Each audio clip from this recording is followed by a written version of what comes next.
नमस्कार, देवभूमि समाचार में आपका स्वागत है। आपके साथ मैं रीना झा बालियान। खबरों का रुख करेंगे, लेकिन उससे पहले एक नजर डालते हैं इस वक्त की हेडलाइंस पर। 2027 के लिए उत्तराखंड बीजेपी की नई टीम तैयार। प्रदेश कार्यकारिणी में पहाड़ मैदान के बीच संतुलन बनाने की कवायद। 27 की जीत के लिए युवाओं पर जताया भरोसा। देश भर के साथ उत्तराखंड में भी शुरू हुआ कांग्रेस का वोट चोर हस्ताक्षर अभियान। महीने भर तक चलेगा कांग्रेस का अभियान। बीजेपी बोली कांग्रेस के पास नहीं है मुद्दे। यमुनोत्री विधायक संजय डोभाल ने लगाया चारधाम यात्रा में अव्यवस्था का आरोप। कहा सरकारी लापरवाही से चरमराई यात्रा व्यवस्था। कानून व्यवस्था पर भी उठाए सवाल। और परिवहन विभाग को कमर्शियल वाहनों के बकायेदारों ने लगाया 50 करोड़ का चूना। आरटीओ के अभियान में गायब मिले 22,000 वाहन स्वामी। जुर्माने के साथ बकाया वसूलने की तैयारी। और चलिए अब बुलेटिन की शुरुआत कर लेते हैं। 2027 विधानसभा चुनाव से पहले बीजेपी ने अपनी नई टीम तैयार कर ली है। पहाड़ से मैदान के बीच संतुलन के साथ साथ गढ़वाल कुमाऊं का गणित भी बैठाया गया है। युवा चेहरों को टीम में शामिल कर 27 में हैट्रिक लगाने की जिम्मेदारी सौंपी गई है। आखिर कितनी मजबूत है महेंद्र भट्ट की ये नई टीम, देखिए इस रिपोर्ट में। 2027 के लिए प्रदेश बीजेपी की टीम तैयार। युवाओं पर जीत का दारोमदार। मंथन से बना पहाड़ मैदान का संतुलन। 27 में हैट्रिक लगाने की कितनी टेंशन। उत्तराखंड की सत्ता पर फिर से काबिज होने के लिए बीजेपी की कसरत शुरू हो गई है। प्रदेश बीजेपी की जिम्मेदारी फिर से संभालने वाले महेंद्र भट्ट की टीम भी तैयार हो चुकी है। पहाड़ मैदान और गढ़वाल कुमाऊं का संतुलन बनाते हुए बीजेपी की नई टीम का ऐलान हो चुका है और इस टीम में युवा चेहरों को शामिल किया गया है, जिनके कंधों पर 2027 में हैट्रिक लगाने की जिम्मेदारी सौंपी गई है। लगातार 2 बार उत्तराखंड की सत्ता पर काबिज रहने वाली बीजेपी के लिए अब तीसरे विधानसभा चुनाव की चुनौती सामने खड़ी है। युवा मुख्यमंत्री के नेतृत्व के साथ ही संगठन ने इस बार नई टीम के चुनाव में लंबा मंथन किया। हैट्रिक लगाने के लिए सभी समीकरण को साधते हुए पदाधिकारियों का चयन किया गया। कई पुराने चेहरों पर संगठन ने लगातार भरोसा बनाकर रखा, तो कई ऐसे चेहरे भी लाए गए जो कि राष्ट्रीय स्तर पर संगठन से जुड़े हुए थे। बीजेपी की प्रदेश कार्यकारिणी को देखें तो कुमाऊं का कद बढ़ा है। नैनीताल जिले के 6 नेताओं समेत कुल 17 लोगों को प्रदेश स्तर की जिम्मेदारी सौंपी गई। प्रदेश महामंत्री रहे राजेंद्र सिंह बिष्ट को अब प्रदेश उपाध्यक्ष बनाया गया। पूर्व दर्जा राज्य मंत्री तरुण बंसल प्रदेश महामंत्री बने। साकेत अग्रवाल प्रदेश सह कोषाध्यक्ष, कौस्तुभानंद जोशी को प्रदेश प्रकोष्ठ संयोजक और प्रदीप जनौटी को प्रदेश मीडिया सह संयोजक की जिम्मेदारी मिली। रुद्रपुर के 3, काशीपुर के 2, पिथौरागढ़ के 3 और चंपावत, बागेश्वर और अल्मोड़ा के एक नेता को टीम में शामिल किया गया। वहीं हरिद्वार जिले से 4 नेताओं को टीम में जगह मिली। पूर्व विधायक स्वामी यतीश्वरानंद को बतौर उपाध्यक्ष शामिल किया गया। निश्चित रूप से प्रदेश नेतृत्व और केंद्रीय नेतृत्व के द्वारा जो प्रदेश के संगठन की नई टीम की घोषणा की गई है, ये 2027 के चुनाव को मद्देनज़र रखते हुए इस पर ध्यान केंद्रित करते हुए टीम की घोषणा की गई है। इस टीम में हर वर्ग को स्थान दिया गया है। चाहे हम युवाओं की बात करें तो पूरी टीम युवा जोश से भरी हुई है। वहीं अगर हम मातृशक्ति की बात करें तो पूरी टीम में मातृशक्ति को बहुत महत्वपूर्ण स्थान इस टीम में दिए गए हैं। इसके साथ ही अगर जातिगत और क्षेत्र की समीकरण की बात करेंगे तो इसमें पूरा टीम संतुलित रूप से बनाई गई है और ये टीम पूरे जोश के साथ भरी हुई है, पूरे उत्साह के साथ भरी हुई है और 2027 में 2022 से बड़ी जीत सुनिश्चित करने के लिए टीम जुटने वाली है। इसके साथ ही जो कांग्रेस पार्टी लगातार प्रदेश के अंदर एक झूठ बोल करके माहौल खराब करना चाह रही, उसको भी नेस्तनाबूद करने का काम ये टीम करेगी। सांसदों के करीबियों के नाम लिस्ट में शामिल होने से ये भी तय हो गया कि उनकी भागीदारी भी इसमें शामिल है। उनके करीबियों को अहम पदों पर मौका दिया गया है, यानी कि बीजेपी की टीम उत्तराखंड 2027 में होने वाले विधानसभा चुनाव में जीत का परचम लहराने के लिए तैयार है। लेकिन टीम के सामने चुनौतियां भी कम नहीं है। सोमवार को मुख्यमंत्री पुष्कर सिंह धामी ने देहरादून स्थित जॉली ग्रांट एयरपोर्ट से एयर इंडिया एक्सप्रेस द्वारा देहरादून बेंगलुरु के लिए शुरू की जा रही नई हवाई सेवा का फ्लैग ऑफ किया। बता दें कि मुख्यमंत्री ने नई फ्लाइट के संचालन को राज्य के समग्र विकास और हवाई संपर्क विस्तार की दिशा में जरूरी कदम बताया। उन्होंने कहा कि देहरादून से एयर इंडिया एक्सप्रेस सेवाओं की शुरुआत से उत्तराखंड में पर्यटन, व्यापार और निवेश के अवसरों को काफी बढ़ावा मिलेगा। उत्तराखंड विधानसभा चुनाव से पहले कांग्रेस ने सत्ता पक्ष का रास्ता रोकने के लिए अभियान शुरू कर दिया है। कांग्रेस ने चुनाव में धांधली और वोट चोरी के आरोपों के खिलाफ हस्ताक्षर अभियान चलाया। पूरे 1 महीने तक चलने वाले इस हस्ताक्षर अभियान को लेकर क्या है कांग्रेस की रणनीति, देखिए इस रिपोर्ट में। देश भर में शुरू हुआ हस्ताक्षर अभियान, बीजेपी के खिलाफ कांग्रेस का अभियान, वोट चोरी के खिलाफ कांग्रेस का बड़ा कदम। वोट चोरी के मामले में कांग्रेस उग्र प्रदर्शन करती नजर आ रही है। अलग अलग तरीके से वोट चोरी मामले को उठाने के लिए जनता के बीच कांग्रेस पहुंच रही है। अब उत्तराखंड कांग्रेस ने भी आज से वोट चोरी को लेकर हस्ताक्षर अभियान की शुरुआत कर दी है। इस अभियान के तहत कांग्रेस हर जिले में जाकर वोटर से हस्ताक्षर लेगी। कांग्रेस उपाध्यक्ष सूर्यकांत धस्माना ने कहा कि कांग्रेस का ये अभियान जनता के बीच जागरूकता लाने का काम करेगा। 15 सितंबर से 15 अक्टूबर तक ये अभियान चलने वाला है, जिसके बाद कांग्रेस के राष्ट्रीय अध्यक्ष मल्लिकार्जुन खड़गे और राहुल गांधी को ये हस्ताक्षर सौंपे जाएंगे।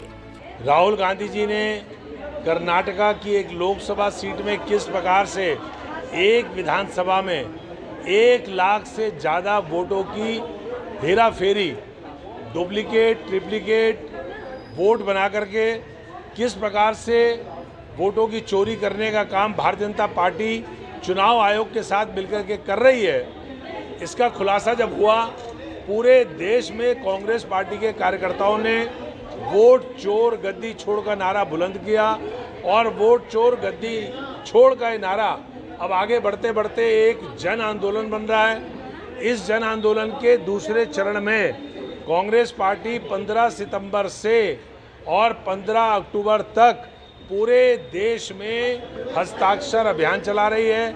इस हस्ताक्षर अभियान में 5 करोड़ लोगों के हस्ताक्षर करा करके कांग्रेस पार्टी चुनाव आयोग को सौंपेगी। आज उत्तराखंड में भी इसका श्री गणेश कर दिया गया है। वहीं कांग्रेस के इस अभियान को लेकर बीजेपी ने तंज कसा है। बीजेपी मीडिया प्रभारी मनवीर सिंह चौहान का कहना है कि कांग्रेस को जनता ने नकार दिया है और आज कांग्रेस मुद्दा विहीन है। वोट चोरी को लेकर जो अभियान कांग्रेस चला रही है वो फ्लॉप अभियान है। देखिए, कांग्रेस पार्टी पूरे देश के अंदर पूरी तरह से मुद्दा विहीन हो गई है और वोट चोरी को लेकर के जो ढोंग वो कर रही है, उनको इस बारे में बोलने का कोई अधिकार भी नहीं है, क्योंकि चुनाव आयोग अपने नियमों के अनुसार वोटर लिस्ट को तैयार करता है और उसमें किसी को कोई अगर आपत्ति होती है, परेशानी होती है तो चुनाव आयोग को अपनी शिकायत दर्ज कर सकते हैं। चुनाव आयोग के द्वारा कांग्रेस के जो वरिष्ठ नेता हैं राहुल गांधी जी, उनको बाकायदा इसके लिए बोला गया था, लेकिन उस पर उन्होंने चुप्पी साध ली। वो केवल कांग्रेस पार्टी के लोग देश की जनता को गुमराहित करना चाहते हैं और वो इसलिए है क्योंकि पूरे देश की जनता ने कांग्रेस को पूरी तरह से नकार दिया है। वोट चोर गद्दी छोड़ के नारे के साथ कांग्रेस पार्टी तरह तरह के अभियान के तहत जनता के बीच जाकर उनका ध्यान अपनी ओर खींचने की कोशिश में है। वहीं बीजेपी कांग्रेस को ही वोट चोरी करने वाली पार्टी बता रही है। देखना होगा आगे आने वाले समय में कांग्रेस के इन अभियान का जनता के ऊपर कितना असर पड़ता है। सुप्रीम कोर्ट ने वक्फ संशोधन अधिनियम को लेकर बड़ा फैसला सुनाया है। शीर्ष अदालत ने वक्फ संशोधन कानून के कुछ प्रावधानों पर रोक लगा दी है। सुप्रीम कोर्ट ने कहा कि इनमें से कुछ प्रावधान शक्ति के मनमाने प्रयोग को बढ़ावा देंगे। नए कानून में जिला कलेक्टर को दी गई व्यापक शक्तियों पर चिंता जताते हुए अदालत ने कहा कि कलेक्टर को नागरिकों के व्यक्तिगत अधिकारों का न्याय करने की अनुमति नहीं दी जा सकती। शीर्ष अदालत ने कहा कि जब तक ट्रिब्यूनल की तरफ से निर्णय नहीं हो जाता तब तक किसी भी पक्ष के विरुद्ध किसी तीसरे पक्ष के अधिकार का सृजन नहीं किया जा सकता। वक्फ बोर्ड अमेंडमेंट एक्ट माननीय सर्वोच्च न्यायालय में विचाराधीन था। माननीय सर्वोच्च न्यायालय का निर्णय आ गया है। दिल की गहराइयों से हम इस निर्णय का स्वागत करते हैं, इसका खैर मकदम करते हैं और आज ये साबित हो गया है कि मोदी सरकार जिस ईमानदारी के साथ इस वक्फ अमेंडमेंट एक्ट उम्मीद को लेके आई थी, उसको माननीय सर्वोच्च न्यायालय ने सही माना है। उसको लगातार जिसके बारे में भ्रम फैलाया जा रहा था कि ये असंवैधानिक है, ये गैर कानूनी है, पूरी तरह से कॉन्स्टिट्यूशनल है, और माननीय सर्वोच्च न्यायालय ने माना कि इसमें सरकार की नीयत भी साफ है। इससे स्पष्ट होता है कि कांग्रेस और तमाम विपक्षी दल मुसलमानों को गुमराह करने की कोशिश कर रहे थे। यमुनोत्री से निर्दलीय विधायक संजय डोभाल ने चारधाम यात्रा में अव्यवस्थाओं के आरोप लगाए। उन्होंने कहा कि चारधाम यात्रा सिर्फ प्राकृतिक आपदाओं के कारण प्रभावित नहीं है, बल्कि सरकार भी इसकी जिम्मेदार है। उन्होंने बताया कि धाम में मास्टर प्लान लागू नहीं किया गया, रोपवे का काम धीमी गति से चल रहा है। इसके अलावा श्रद्धालुओं को 10 से 20 किलोमीटर पर चेकिंग के नाम पर परेशान किया जाता है। वहीं संजय डोभाल ने कानून व्यवस्था पर भी सवाल उठाए। देखिए, ये यमुनोत्री विधानसभा और चारधाम के अनदेखी, एक मेनली मैंने 4 मुद्दों पे करी है। दूसरी, आपदा में सरकार बिल्कुल विफल है। 2024 में यमुनोत्री में आपदा आई थी, उस पर आज तक भी कोई कार्य शुरू नहीं हुआ है, वो भी यमुनोत्री धाम पे। तीसरा, लॉ एंड ऑर्डर, कानून व्यवस्था पे। कानून व्यवस्था बिल्कुल, आप पूरा प्रदेश का हाल देख ही रहे हैं, तो उससे हमारा जिला भी और हमारा क्षेत्र भी अछूता नहीं है। जब वो अपने विधायकों के साथ ऐसा हाल कर सकते हैं तो फिर हमारी तो बानगी क्या है। चौथा, बेलगाम नौकरशाही और भ्रष्टाचार। परिवहन विभाग को पिछले कई सालों से 22,000 कमर्शियल वाहनों के बकायेदारों ने करीब 50 करोड़ का चूना लगाया है। हालांकि अब आरटीओ इन बकायेदारों से धनराशि वसूलने के लिए अलग अलग स्लैब में अभियान चला रहा है। उधर आरटीओ संदीप सैनी ने बताया कि जब तक जुर्माने के साथ बकाया नहीं जमा कराया जाएगा, तब तक उनकी आरटीओ से वाहनों की एनओसी नहीं मिलेगी। इसमें हमारे जो देहरादून संभाग में पूरे हम जो बकाया की गाड़ियां हैं उस पर फोकस कर रहे हैं, और उसको हमने अलग अलग कैटेगरीज में कर लिया कि 2012 से पहले जिनका बकाया था, 2012 से 2022 का जो गाड़ियां ऐसी हैं, और 2022 के बाद का जो भी रिसेंट वाली गाड़ियां हैं, तो उस पर हमारे सारे जो एआरटीओ कार्यालय हैं, जो एआरटीओ एडमिनिस्ट्रेशन है, इस पर फोकस कर रहे हैं। उनको नोटिस दिया जा रहा है, उनकी रिकवरी काटी जा रही है। हमारे यहाँ से टीम भी जो बड़े बकायेदार हैं उनके घर पे जा रही है, और हमने यहाँ हर ऑफिस में अपनी टीम बनाई है जो यहाँ से फ़ोन कॉल कर रही है, और उस फ़ोन कॉल से भी एक अच्छा रिस्पांस आ रहा है कि लोग टैक्स जमा कराने आ रहे हैं। और बहुत सारे लोग ऐसे भी हैं, मैं आपके माध्यम से ये अवगत भी कराना चाहूँगा, बहुत से लोग ऐसे हैं जिनकी गाड़ियाँ ख़त्म हो चुकी हैं, लेकिन उनको ऐसा लगता है कि अब हमारे को टैक्स नहीं देना है, लेकिन ऐसा नहीं है। हमारे यहाँ अकाउंट जब बंद करवाएंगे उसके बाद ही टैक्स का मीटर बंद होता है, तो अपनी गाड़ी का अकाउंट यहाँ बंद कराएं, टैक्स क्लियर करवाएं, जिससे आगे नोटिस या रिकवरी ना हो। नारसन ब्लॉक के मुंडलाना गांव में करोड़ों रुपयों की लागत से बना प्राथमिक स्वास्थ्य केंद्र वीरान पड़ा है। जानकारी के मुताबिक यहां सिर्फ एक फार्मासिस्ट तैनात है। आरोप है कि वो भी घर में बैठे अपना रजिस्टर मेंटेन कर रहे हैं। ग्रामीणों ने बताया कि प्राथमिक स्वास्थ्य केंद्र के बदहाल होने की वजह से उन्हें मजबूरन प्राइवेट अस्पतालों में जाना पड़ता है। हालांकि ग्रामीणों के इन आरोपों को एसीएमओ अनिल वर्मा ने खारिज किया है। ये गांव मुंडलाना है जी, और ये जो स्वास्थ्य केंद्र है ये कभी कभार खुलता है।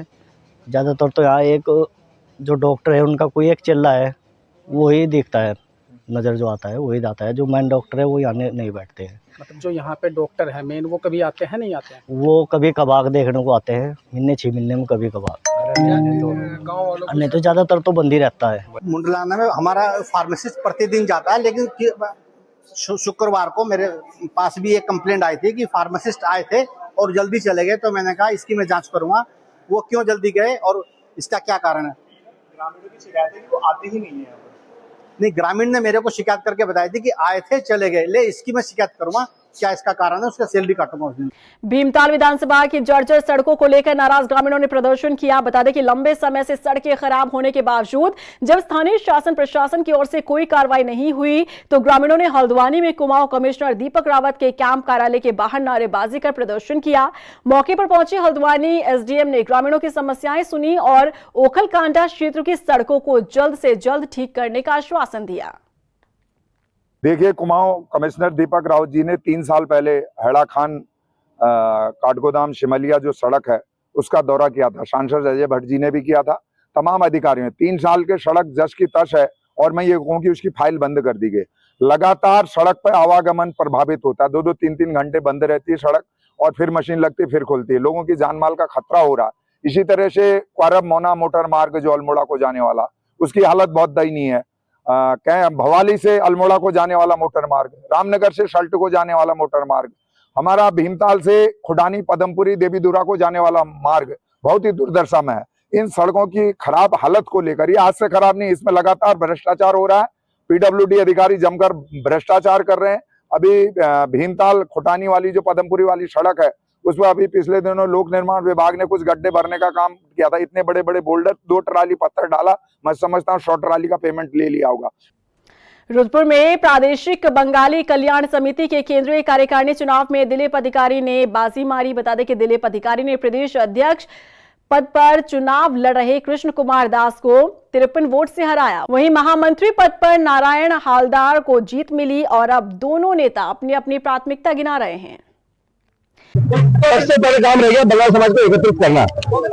आज हमारा समाज बिखरा पड़ा है, उन सबको जो मैं एकत्रित करना मेरा सबसे पहला धर्म होगा कि बंगाल समाज को एक मंच में लाके खड़ा करूं। और मेरा उद्देश्य ये है देहरादून में अपना प्रतिनिधि भेजना। अगर मैं 2027 के चुनाव में इस उड़नसी नगर से देहरादून नहीं भेजा किसी को, तो मेरे जैसा अध्यक्ष कोई जरूरत नहीं है। बीजेपी नेता गुंजन सुखीजा को संगठन में प्रदेश मंत्री की जिम्मेदारी मिली है। ऐसे में उनके समर्थक जश्न मना रहे हैं। बता दें कि गदरपुर स्थित उनके कार्यालय में लोगों के मिलने का सिलसिला जारी है। वहीं इस जिम्मेदारी को लेकर गुंजन सुखीजा का कहना है कि पार्टी को मजबूत करने के लिए क्षेत्र में काम करेंगे। संगठन का एक छोटा सा कार्यकर्ता हूँ और कार्यकर्ता को इतनी बड़ी जिम्मेदारी देना वास्तव में ये भारतीय जनता पार्टी में ही संभव है। मुझे प्रदेश मंत्री की जिम्मेदारी दी गई है। मैं इसके लिए अपने राष्ट्रीय अध्यक्ष आदरणीय जगत प्रकाश नड्डा जी का, हमारे राष्ट्रीय महामंत्री संगठन आदरणीय BL संतोष जी भाई साहब का, हमारे भारतीय जनता पार्टी के प्रदेश के अध्यक्ष आदरणीय महेंद्र भट्ट जी का, हमारे प्रदेश के लोकप्रिय मुख्यमंत्री आदरणीय पुष्कर सिंह धामी जी का और हमारे महामंत्री संगठन प्रदेश के आदरणीय अजय जी भाई साहब का, उन सबका धन्यवाद करता हूं। और अपने सभी कार्यकर्ताओं का मैं धन्यवाद करता हूं, चूँकि भारतीय जनता पार्टी एक परिवार है और इस परिवार में सभी कार्यकर्ता भारतीय जनता पार्टी की नीतियों को जन जन तक पहुँचाने का कार्य करते हैं। और मुझे जो संगठन द्वारा जिम्मेदारी दी गई है, मैं 100% इस जिम्मेदारी का पूर्ण रूप से उसका निर्वहन करूँगा। मसूरी में राज्य आंदोलनकारियों ने बाटाघाट कांड को याद किया। मसूरी स्थित शहीद स्मारक स्थल पर आयोजित कार्यक्रम में शहीद राज्य आंदोलनकारियों को श्रद्धांजलि दी गई। इस मौके पर राज्य आंदोलनकारी प्रदीप भंडारी ने बताया कि मसूरी गोलीकांड के बाद मसूरी में लगे कर्फ्यू के बावजूद बड़ी संख्या में लोग बाटाघाट पहुंचे, जहां पर उनके साथ तब की उत्तर प्रदेश पुलिस ने बर्बरता की। देखिए, आज एक तो उत्तराखंड राज्य आंदोलन का सबसे वो दिन है जिस दिन बहुत बड़ा उत्तराखंड के लोगों ने मसूरी कर्फ्यू लगा था उनको बचाने के लिए बहुत बड़ा बाटाघाट कांड हुआ था। और पूरे पहाड़ ने, पूरे गढ़वाल ने आकर के मसूरी के कर्फ्यू को तोड़ने के लिए और मसूरी के लोगों को बचाने के लिए एक बहुत बड़ा आंदोलन किया था। और जब पूरे टिहरी गढ़वाल से, उत्तराखंड से, हर जगह से हजारों लोग सैकड़ों बसों में भर करके बाटाघाट पे पहुंचे, जो मसूरी धुंडी रोड पे बाटाघाट है सुबह से पहले, तो वहाँ पर जो है इन लोगों ने, पुलिस ने रोक लिया और वहाँ पे उन पर बहुत ज़्यादा अत्याचार किए। वहाँ के आंदोलनकारियों को मारा, पीटा, उनकी बसों को तोड़ा और कई लोगों को नीचे खाई में डाल दिया था। कई लोग वहीं घायल हुए, किसी के हाथ पैर टूटे, किसी का सर फूटा। उसके बाद कुछ लोग बाद में जब घर पहुंचे तो उससे पहले ही उनकी मृत्यु हो गई। तो बाटाघाट में कुछ लोग शहीद हुए हैं। नारसन ब्लॉक के घोसीपुरा गाँव में हमारी खबर का असर हुआ है। आखिरकार पशु चिकित्सकों की टीम घोसीपुरा गांव के मवेशियों को देखने के लिए पहुंची। बता दें, कुछ दिन पहले ही शिकायत आई थी कि गांव के मवेशियों की किसी बीमारी से मौत हो रही है। जब पशु चिकित्सकों को इसकी जानकारी दी गई तो उन्होंने इसे गंभीरता से नहीं लिया। हालांकि हमने खबर को प्रमुखता से दिखाया, जिसके बाद एक्शन हुआ। संज्ञान में आया था कि घोसीपुरा में 4 पशु मर गए हैं और कोई बीमारी आ रखी है। उसके संबंध में जब मुझे पता लगा तो आज मैं खुद गांव में अपनी टीम लेकर आया और गांव में देखने पे ये पाया गया है कुछ 10 के लगभग पशु बीमार हैं, लेकिन कोई ऐसी घातक बीमारी नहीं है। आजकल जो बारिश हमारे क्षेत्र में ज़्यादा हुई है तो ह्यूमिडिटी के कारण फुट रॉट के सिम्टम उनमें आ रखे हैं। तो उनके पाँव में जो लक्षण आए हैं फुट रॉट के दिखाई दिए हैं, पानी जमा है और कुछ कंजस्टेड, मतलब पशु खुले में नहीं है, तो इस कारण से इस तरह के लक्षण पाए गए हैं। वैसे गांव में कोई इस तरह की भयानक स्थिति नहीं है। और इसी के साथ फिलहाल इस बुलेटिन में बस इतना ही, लेकिन चलते चलते एक नजर डालते हैं इस वक्त की हेडलाइंस पर। 2027 के लिए उत्तराखंड बीजेपी की नई टीम तैयार। प्रदेश कार्यकारिणी में पहाड़ मैदान के बीच संतुलन बनाने की कवायद। 27 की जीत के लिए युवाओं पर जताया भरोसा। देश भर के साथ उत्तराखंड में भी शुरू हुआ कांग्रेस का वोट चोर हस्ताक्षर अभियान। महीने भर तक चलेगा कांग्रेस का अभियान। बीजेपी बोले कांग्रेस के पास नहीं है मुद्दे। यमुनोत्री विधायक संजय डोभाल ने लगाया चारधाम यात्रा में अव्यवस्था का आरोप। कहा सरकारी लापरवाही से चरमराई यात्रा व्यवस्था। कानून व्यवस्था पर भी उठाए सवाल। और परिवहन विभाग को कमर्शियल वाहनों के बकायेदारों ने लगाया 50 करोड़ का चूना। आरटीओ के अभियान में गायब मिले 22,000 वाहन स्वामी। जुर्माने के साथ बकाया वसूलने की तैयारी।